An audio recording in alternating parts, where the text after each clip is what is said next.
When you think about businesses that are selling through the roof, sure, you think about a great product, a cool brand, and brilliant marketing. But an often overlooked secret is actually the businesses behind the business, making selling simple. For millions of businesses, that business is Shopify.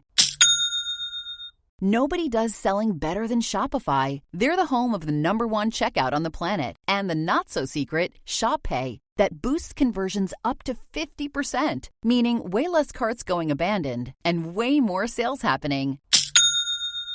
So if you're into growing your business, your commerce platform better be ready to sell wherever your customers are scrolling or strolling, on the web, in your store, in their feed, and everywhere in between. Businesses that sell more sell on Shopify.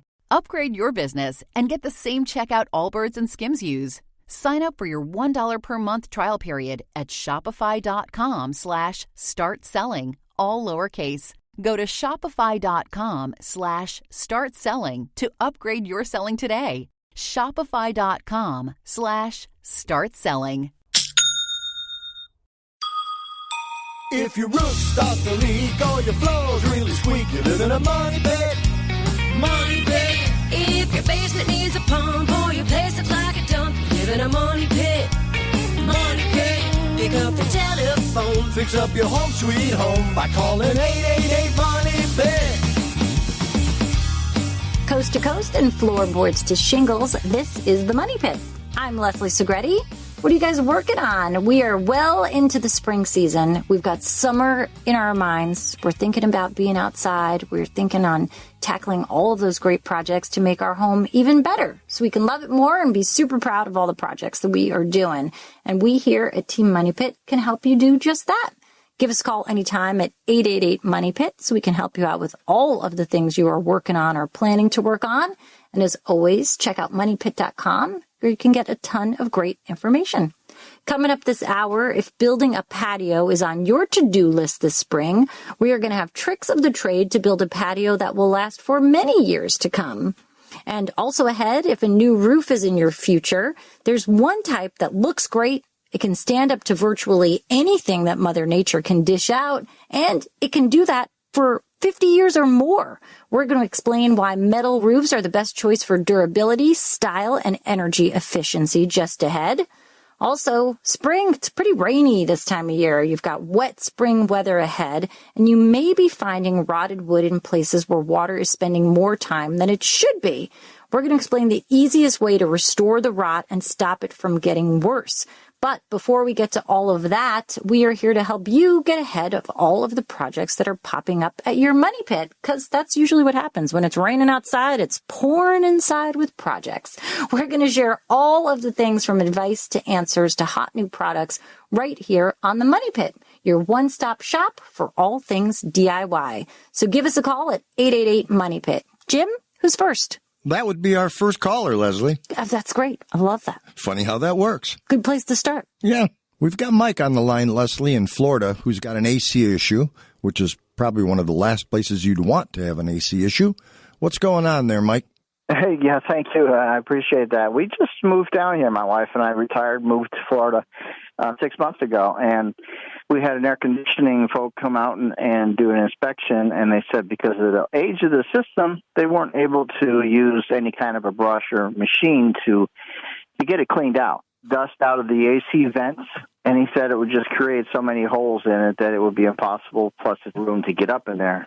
And his suggestion, he cut open the plenum box, showed me some pictures of some, looked like mold issues, and his suggestion was to put in a UV light. Have you heard of much success with the UV lights? Well, honestly, I tell you what it sounds like, Mike. It sounds like you've got an air conditioning guy that's trying to sell you some upgrades. Truly. I mean, first of all, I don't really believe in duct cleaning, especially with the flex ducts. It's really not necessary. And, I think any dust that's kind of floating around in the ductwork itself can be trapped with the right kind of filter. So if you have an efficient filter, you're going to trap all the dust in terms of that. A UV light, it's a great idea to have one as well in the filter. That definitely helps. I mean, the idea here is that the air blows across. It's lighted. That light kills any spores that are in there. But in my experience, those lights have to be pretty intense to do a job that a lot of folks think they're getting done. So there's a product called coil cleaner. So if you take that platinum part and you blast that coil with the coil cleaner, all of that stuff is going to loosen up and be sucked right off with a vacuum or even brushed away. So to me, it sounds a lot like he's trying to upsell you on some improvements to your system where I don't think you necessarily need it. You know what I'm saying? All right, that makes sense. And yeah, he definitely is trying to do an upsell. Yeah, and by the way, what does that have to do with your ducts being dusty or, one doesn't have anything to do with the other? These guys come out, you've got an old system, you can do one thing, you can do another thing. It's just like, because the system is old, it doesn't mean it's not working right. You just keep it clean, use a good filter, and enjoy your life and stay cool, all right? We'll do that. All right, Mike, good luck with your project, or good luck in general now that we've told you you don't have a project. Thank you very much. West Virginia, that's where we're heading, Leslie. We've got Mary on the line who's dealing with some bad weather, and now we've got some leaks. What's going on there? About 3 weeks ago, we had a really bad snow. The temperature went down to about 1 degree, which hasn't happened here in 13 years that we've been living here. What happened was we have a roundhouse, and we had a leak in the ceiling, which came down on the wall. The builder was called, and he came, and he said that the ice came under the shingles and caused the problem. And then we asked the insurance company, and he said the same thing. Does it make sense? Yeah, it does make sense. And I'm so glad that you called your insurance company, because what's happened to you is called an ice dam, and that should absolutely be covered by your homeowner's insurance policy. Generally, ice dam storm damage is covered. And what happens is this: you had some snow, and then it starts to collect towards the edge of your roof. And then when that happens, it kind of warms up. And so the roof higher up starts to melt, and that water runs down the roof, and then it hits this edge of snow that, because there's an overhang and it generally stays cooler, where the rest of the roof is sort of above your attic and conditioned space, that cooler has frozen and becomes like a dam, and that water coming down can't drain off. It kind of backs up, and then it finds its way under the shingles, and then it ends up in the ceilings and the walls right at the exterior of the house. I mean, it's a super common pattern for an ice dam. It's classic. And that repair is going to require removal of the ice dam, and then removal of your roof, or at least part of the roof around the perimeter. And this is the time that the contractor needs to install something like an ice and water shield, which is basically just an additional layer of material that goes from the edge of the roof and about 3 feet up. It's just truly the width of the roll, and it's designed specifically to protect that very important area of the roof at the overhang where the dams are created. Now, is the insurance company going to pay a claim for this?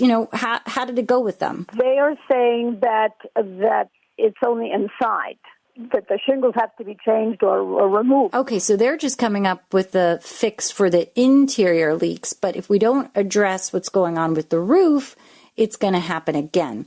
So what I would advise here is to contact a public adjuster, and that public insurance adjuster is somebody that works for you and not the insurance company. And they basically submit the claim to the insurance company on your behalf. And trust me when I say they don't miss a speck of paint or a single roofing nail.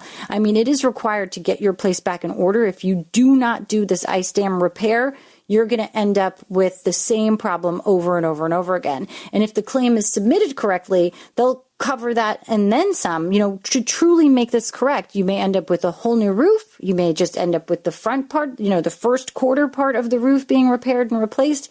But it doesn't cost you anything to sort of get this going, because these adjusters work on a commission. They get paid based on the claim. So it's better to go this route and make sure that you're getting all of the correct fixes and the correct costs associated with what your insurance should be covering. And then the job's being done right. Well, thank you for this information. Did you know Fast Growing Trees is the biggest online nursery in the U.S. with thousands of different plants and over 2 million happy customers? I visited fastgrowingtrees.com and found lots of great options for my space and climate. They've got fruit trees, privacy trees, flowering trees, shrubs, and so much more. You just order online and get your plants delivered directly to your door in just a few days without ever leaving home. And their Alive and Thrive guarantee ensures your plants arrive happy and healthy. Plus, get support from trained plant experts on call to help you plan your landscape, choose the right plants, and learn how to care for them. This spring, they have the best deals for your yard, up to half off on select plants and other deals. And listeners to our show get 15% off their first purchase when using the code MONEYPIT at checkout. That's an additional 15% off at fastgrowingtrees.com using the code MONEYPIT at checkout. Fastgrowingtrees.com code MONEYPIT. Now's the perfect time to plant. Use MONEYPIT to save today. Offer is valid for a limited time. Terms and conditions may apply. Hey, you want to make our day? Well, go ahead and leave us a 5-star review on Apple Podcasts, and we'll be jumping for joy. Plus, you guys, your feedback helps us make the show even better for you. Just go to moneypit.com/review. Let's get back to the phones, Jim. Oh, Cape May is beautiful, Leslie, and that's where Marty is hanging on the line with a question about a tankless water heater. Marty, what's up? My question is, I have a tankless water heater, which is on the second floor of my home, and that's the reason, that was one of the major reasons we got a tankless one, so that if it didn't, so there was no leakage problem and destroyed the whole house. However, it takes almost 5 minutes for hot water to get from the time I turn it on in the sink in the kitchen, which is on the first floor, to have hot water. Is there anything I can do? Is there something wrong with the way it's hooked up or set up, or this particular hot water heater? Why is it that I do not get hot water faster than 5 minutes? All right, Marty. Well, you are calling from pretty much Tom's most favorite place in the United States, Cape May. It really was such a wonderful spot that he and his family loved to visit. So thank you so much for joining us. Well, this is a common misunderstanding. I mean, when it comes to the difference between a tanked water heater and a tankless water heater, so while a tankless water heater heats that water continuously, it doesn't necessarily speed up the time that it takes that hot water to come out of your faucet, because it's not a matter of the type of water heater in this case. It's the physical distance from the water heater, regardless if it's tanked or tankless, to that faucet itself. So I think sometimes folks think because they go tankless and it's instant hot water and all of that, that it's, instantly heating that water. It still has to run through all of those pipes to get to where you are calling for it from. Now, there are systems. Watts makes a system that's a recirculator, and that basically keeps that hot water running through the pipes all the time, so you don't have to wait for it so much. And it's on a timer, so it kind of runs when you need it. So first thing in the morning, after sports practice, before bed, that kind of stuff. Because it does cost a little more to operate using this sort of thing. But when you get a tankless water heater, you do get energy efficiency and you can get an unlimited supply of hot water. But you still have to wait those first few minutes for that water to get from the heater itself to wherever that faucet you are at. And in your case, it sounds like the kitchen. So sadly, it's just a distance issue here, not a water heater issue. I hope that helps. So are you dreaming of creating a relaxing paver patio space that you can enjoy as the weather warms and all that beautiful sunshine is approaching? Well, if so, we are here to tell you that this is a definite DIY capable project, and we've got some tips to help you get that done. First of all, in the realm of DIY patio possibilities, brick, natural stone, cement pavers, those are kind of your main choices when it comes to picking a material. All 3 varieties are installed in sand, with irregularly shaped natural stone being the biggest challenge to work with because, you've got all these odd shapes and you're kind of trying to piece them together without creating a ton of space in between. It's kind of like a giant outdoor jigsaw puzzle. Now, figuring out the layout of your patio is the next step. You really need to assess what's going on in your space that you're thinking of putting in this patio. Think about drainage that you might need. A good trick of the trade here is to just take some rope and some stakes and outline the area, the shape of this patio that you want, and look at it. Do you like it? Does it occupy the right area of the yard that you want? Do you already have the furniture? Well, then put it inside the roped off area and get a feel for how that space will kind of play out once the patio is done. And don't trip over the rope as you're sort of moving all this around. Now, the most common paver patio mistakes come from not properly prepping that base. So you want to take your time and properly excavate, level, and then line the patio area for long-lasting trip-proof results. And once that is done, you can add the patio bricks or the stone or whatever you pick. And that's kind of the fun part, because if you pick something that's like a generic shape, like a rectangle, you can install it in so many different ways. So, you can even look online to look at patterns for patio paver stones and get a sense of all the different ways that you can lay it out. It doesn't just have to be in a line. You can do something really beautiful. Now, if you already happen to have a concrete patio, but it's just looking a little worn and unattractive, there's actually a special type of paver brick that's half the thickness of the normal brick that you can easily lay on top of your old patio. They're called Milano pavers. Pavestone makes them. And that's a really great way that you can kind of reinvent that patio that's already there without having to tear out that old concrete. So lots of great ways that you can bring back to life a patio or start from scratch. But I promise you, this is a project you can tackle now. So come Memorial Day, you are having the best party, or you're just chilling out with your family. Whatever it is, you're going to have a great patio that you will absolutely enjoy, and you did it yourself. All right, now we're going to talk plaster wall finishes with Diane. Diane, how can we help out? Hi, I want to do a Venetian plaster effect in my movie room. Okay. And I bought the product from Lowe's, Valspar, so I'm not sure if it's a true Venetian plaster, but it's supposed to be probably an easier way to do it. And I wasn't sure if I should do it on a focal wall only or do the whole room, or if that would be too much. Well, let's talk a little bit first about what Venetian plaster is. It's a plaster that when it's mixed, this is in its traditional form back in Italy, which is why they call it Venetian plaster. They mix that color tint into the plaster that then was troweled onto the wall. And as it was troweled on, it sort of became polished. So you get these areas of variegated shine. And it's not porous, but it kind of looks like in some spots it's shiny, in some spots maybe you skipped a spot with the sheen. It almost has like a coral look to it in some spots, because you can get these rough, pocky areas, and then you have some areas that are super shiny. It's a technique, but the way it's sort of been packaged now to make Venetian plaster easier to achieve at home is that it's a technique in a product, and it's sort of, that's how you put it up. It's like a texture, and it's flat. It's hard to explain unless you've seen it. It's very popular in restaurant spaces, in galleries. It's sort of a combination of both finishes, a texture and a flat, because you get these smooth, shiny, burnished areas. And then right next to it, you have these openish spots. And while it's flat, it still kind of has these divots into it. So it's a kind of mix of these two textures in the process of the install. I'm thinking I just want to do maybe 2 focal walls instead of the whole room, but that's what I wanted your advice, if you had anything to add to that.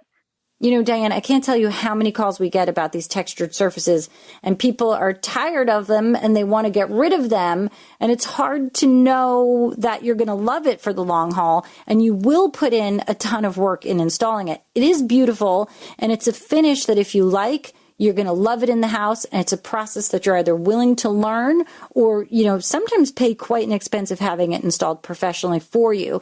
But if it's something that you love, like you've seen this Venetian plaster look somewhere, then I would say go for it. It's been very popular. It has continued to stay popular in the right type of space. And the color is sort of rich and muted at the same time because of that burnishing. It really is a very lovely finish. It definitely is great for sort of more of a focal wall look than an entire room. Is this something that you're planning on doing yourself? Yes. Yeah, so I think you're going to find that it's definitely sort of a trial and error sort of project. Maybe if you can get a sample piece of drywall that you've sort of prepped first, and then work on the technique so that you feel comfortable before you actually apply it to your walls and on such a larger surface. And I would definitely just keep it as that focal wall, or maybe even just the area above a wainscoting or something like that, depending on the room you want to put it in. But I for sure would work on like a good sample section, figure out the process I feel most comfortable with, and make sure I'm happy with the results. Okay, thank you so much. The spirit of innovation is deeply ingrained in America, and Google is helping Americans innovate in ways both big and small. The Department of Defense is working with Google to help secure America's digital defense systems, from establishing cloud-based zero-trust solutions to deploying the latest AI technology. This is a new era of American innovation. Find out more at g.co/American innovation. I was never really a runner. The way I see running is a gift, especially when you have stage 4 cancer. I'm Anne. I'm running the Boston Marathon, presented by Bank of America. I run for Dana-Farber Cancer Institute to give people like me a chance to thrive in life, even with cancer. Join Bank of America in helping Anne's cause. Give if you can at BofA.com/supportAnne. What would you like the power to do? References to charitable organizations is not an endorsement by Bank of America Corporation. Copyright 2025. Getting you unstuck, that's what we do here at the Money Pit. And no matter what that project is that you are stuck on, we can help. We're kind of like that virtual WD-40. It doesn't matter what the question is. We're pretty good, Jim and I, for 1,001 uses. In your future, there's one type in particular that can stand up to virtually anything our climate crisis can surprise you with. From hurricanes to wildfires, this roof not only looks amazing, but it can last up to 50 years. And we're talking about quality metal roofs. Now, a metal roof really is the best choice for durability, style, and energy efficiency, and there's lots of reasons that you should be considering one now for your home. First, let's talk about longevity. Now, quality metal roofs will last up to 50 years, sometimes even more, and that's 3 times longer than a traditional asphalt shingle. Plus, they are 100% recyclable and can be remade into another roof or repurposed in another way, which makes them an eco-friendly choice, which you've got to love. Next, they're weatherproof.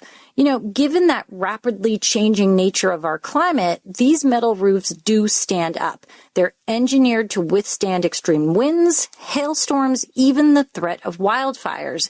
And in snow-prone areas, they hold their own against heavy loads of snow and ice.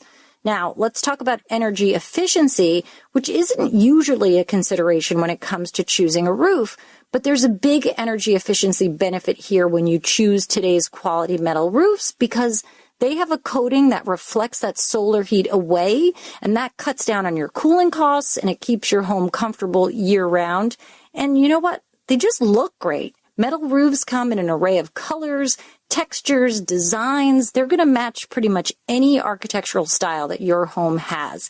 If you want to learn more about metal roofing, you can visit metalroofing.com for resources, education, and access to quality installers. While you're there, be sure to download the MRA, the Metal Roofing Alliance's Buyer's Guide. It's a free resource to help you choose, install, and maintain your metal roof hassle-free.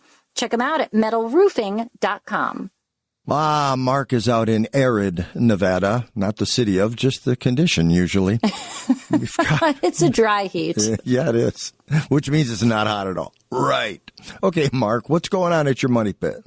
I've got radiant heat in my house here, and radiant heat, of course. Down in the basement, the basement is completely finished and everything. The rock on the ceiling is falling. All right, but wait, why is it falling? I mean, was it water damaged or something, or was it not attached well? What's going on? I don't think it's attached well. I can't find, none of the seams are taped. Well, that's odd. So you got 2 options here. I mean, if you can identify, and you certainly should be able to identify where those ceiling joists are above that, then you should just be able to re-secure everything. I wouldn't use nails. Definitely drywall screws, because they're not going to back out like a nail would. And then you tape and spackle those joints. And that's really the best way to do it. If you don't want to deal with all of that, or you don't like the idea that the ceiling is covered up because you're blocking access to the mechanicals, wiring, plumbing, you could take all of it down and install a drop ceiling. And drop ceilings today are actually kind of attractive. I mean, drop ceilings used to just be much like a schoolhouse or an old-timey basement of the 70s, but they're really lovely today. And the tiles themselves can look like a whole host of styles. Plus, you then have access to everything above the ceiling. And that could be, a way to approach that as well, Mark. Yeah, there's no nailing or anything. Well, does the ceiling have heat in it? I mean, the ceiling that's loose and hanging down, do you know for a fact that you have radiant heat going through that ceiling? Okay. The deal I was worried about was like running screws down the joists where the sheets come together. I'm not sure where the wires are. You know what I mean? All right. So then it is an issue, and you should be concerned about that. So I think at this point, I wouldn't resecure it because there is a risk that you could pierce it, and that would be bad. I think you're probably going to end up having to take it down, maybe replace the heating as well at the same time. I don't think it's a situation where you can preserve what's going on. There's radiant heat going through the ceiling. Is the heat in the basement necessary?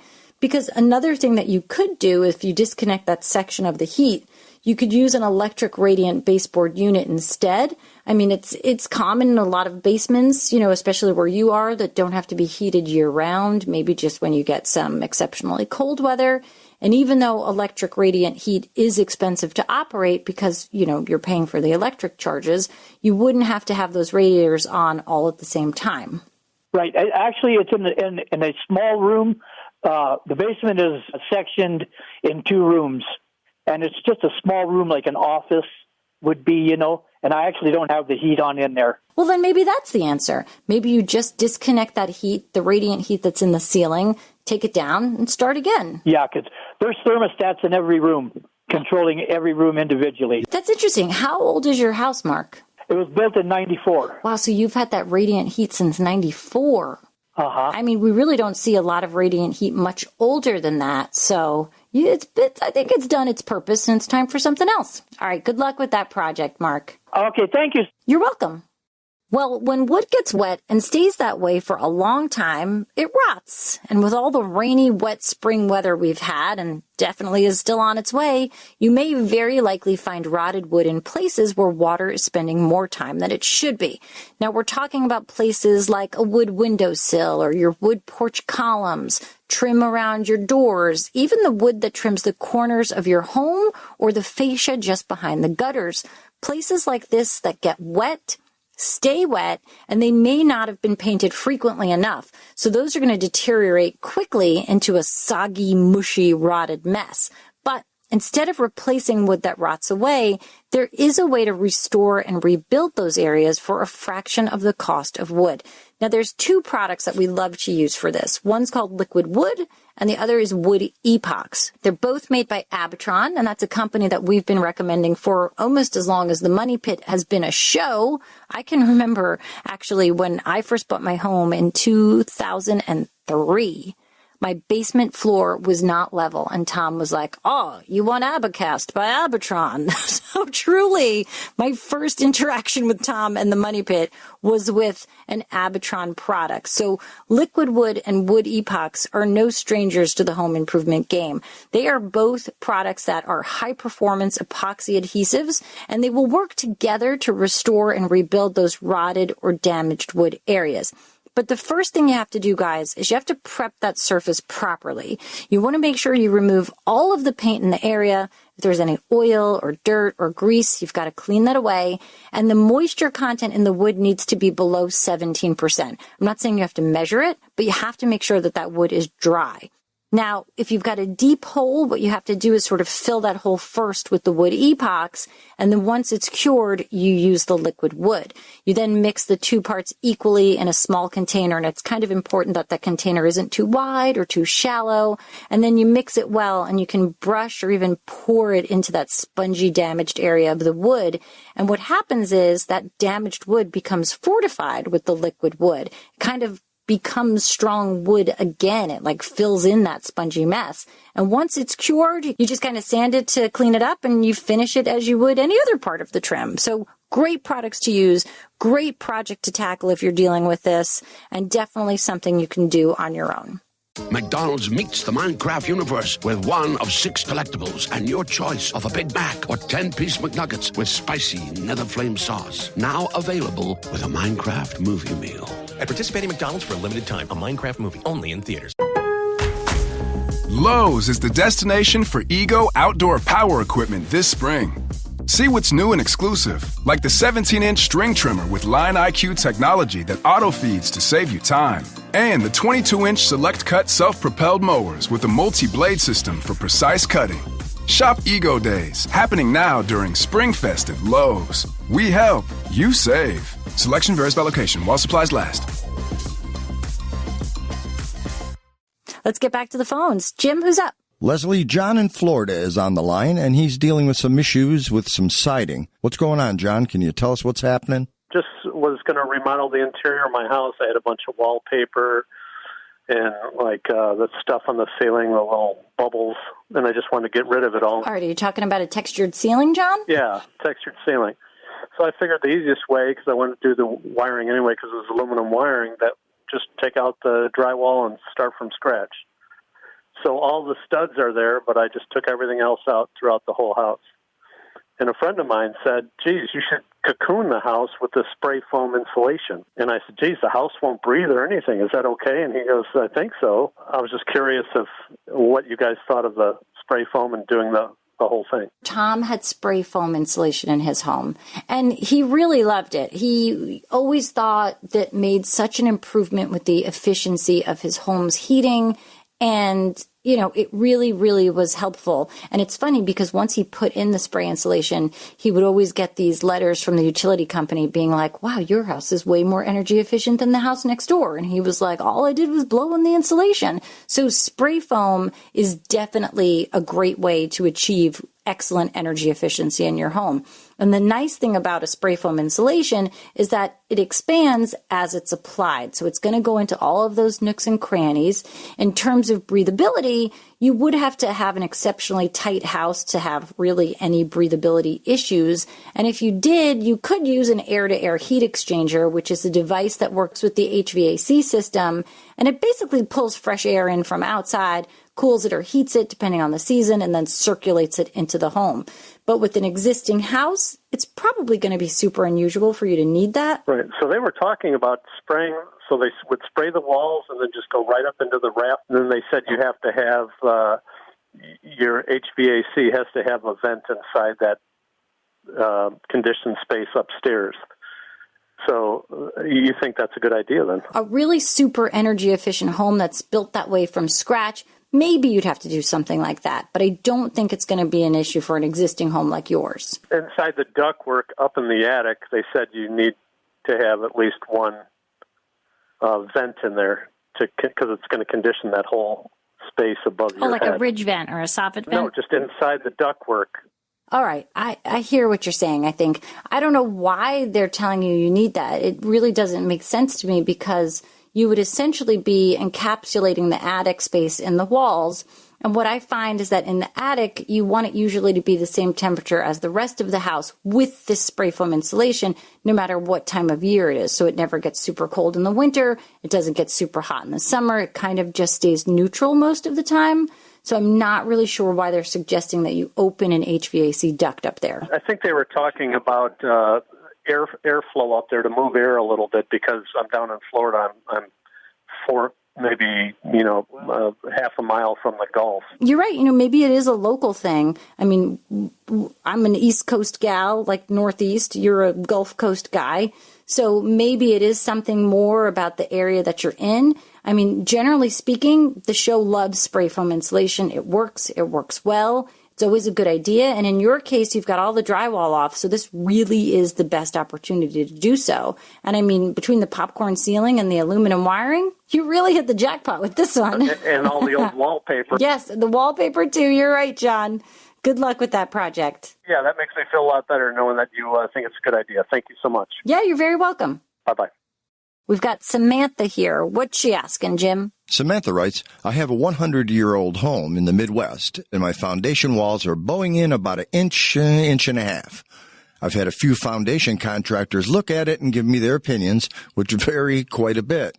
Contractor A says the bowing is not significant enough to worry about and gives me a price just to brace it up with I-beams.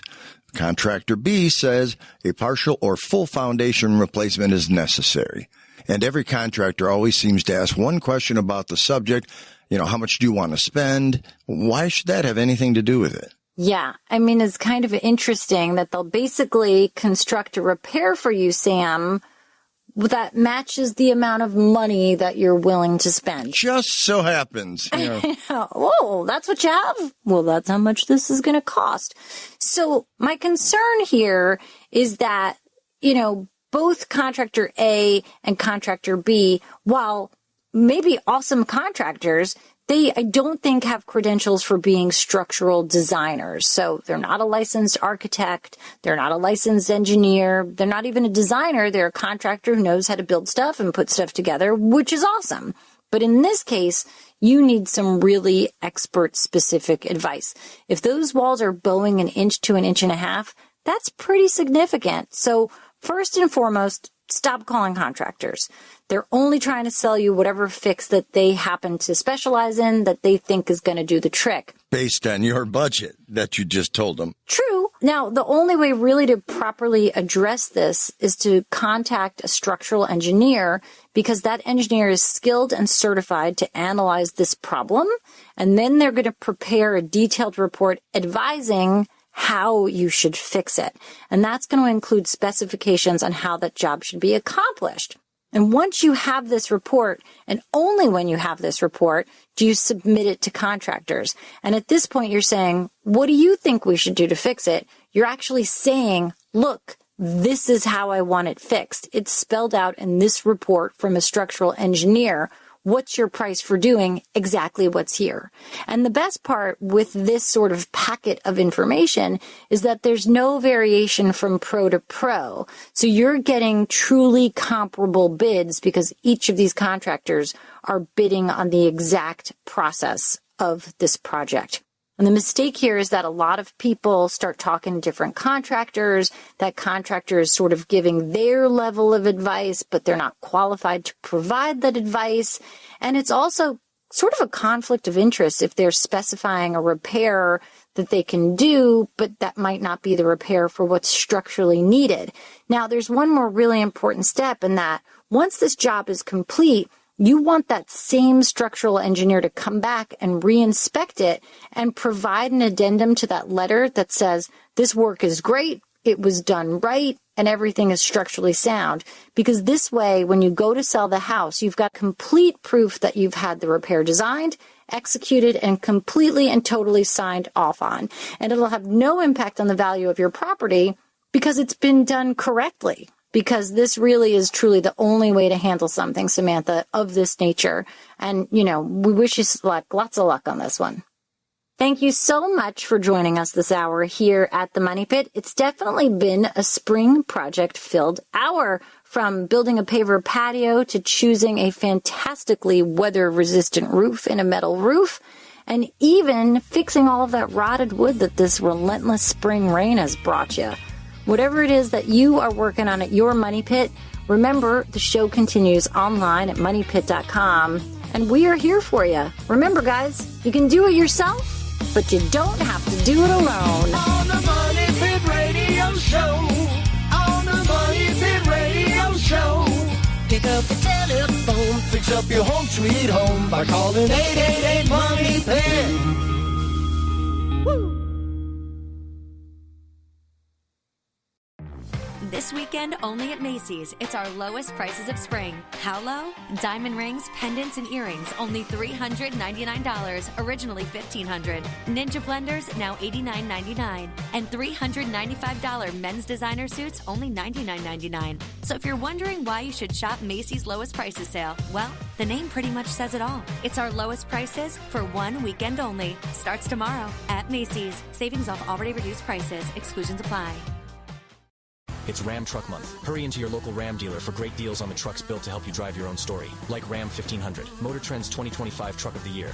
And now, current FCA lessees can finance and get $10,500 total cash allowance on the purchase of 2025 Ram 1500 Bighorn Crew Cab 4x4 equipped with a gas-powered V6 engine. No turn-in required. Current vehicle must be registered to consumer at least 30 days prior to purchase to qualify. Financing for well-qualified buyers through Stellantis Financial. Not all customers will qualify. Residency restrictions apply. Take retail delivery by 4/30/25.